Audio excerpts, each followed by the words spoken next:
विकास कुमार जी। राधे राधे। राधे राधे महाराज जी, आपके चरणों में दंडवत प्रणाम। महाराज जी, मैं एक गृहस्थ हूँ, अपने पारिवारिक और सामाजिक जिम्मेदारियों को निभाते हुए नाम जप का भी अभ्यास कर रहा हूँ।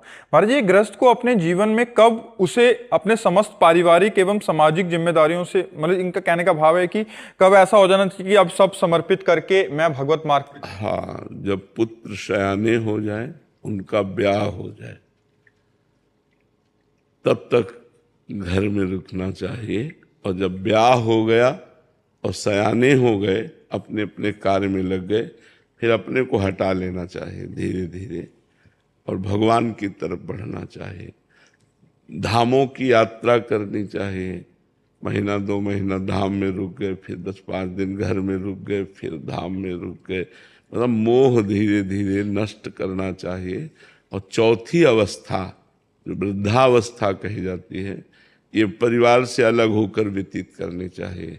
तो उसे जो सन्यासियों का मार्ग है ना, सन्यासियों के मार्ग से जो गति प्राप्त होती है, उस गृहस्थ को वही गति प्राप्त होती है जो सन्यासियों। क्योंकि हमारे सनातन धर्म में 4 आश्रम हैं। पहला है ब्रह्मचर्य आश्रम, दूसरा है गृहस्थ आश्रम, तीसरा है वानप्रस्थ आश्रम और चौथा है संन्यास आश्रम। चारों आश्रमों का पालन करना चाहिए मनुष्य शरीर में। तो पहला ब्रह्मचर्य आश्रम, दूसरा गृहस्थ।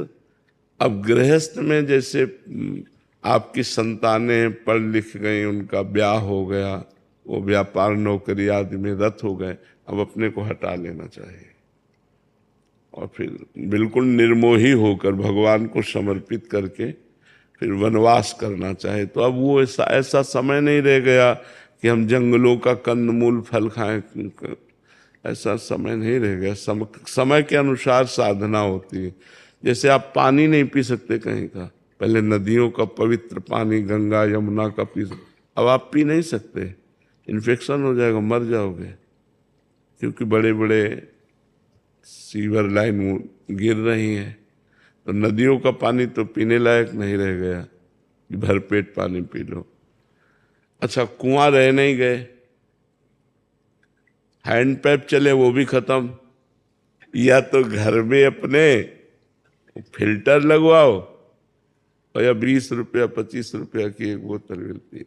देखो, बाहर कहीं शौच नहीं जा सकते आप, क्योंकि हर खेत में सब बाउंड्री सब व्यवस्था है, ऐसे लोग डंडा मारेंगे। बाहर आप स्नान नहीं कर सकते, कहाँ कर सकते हैं? मान लो यमुना जी के सिवा आप स्नान, पहले जगह जगह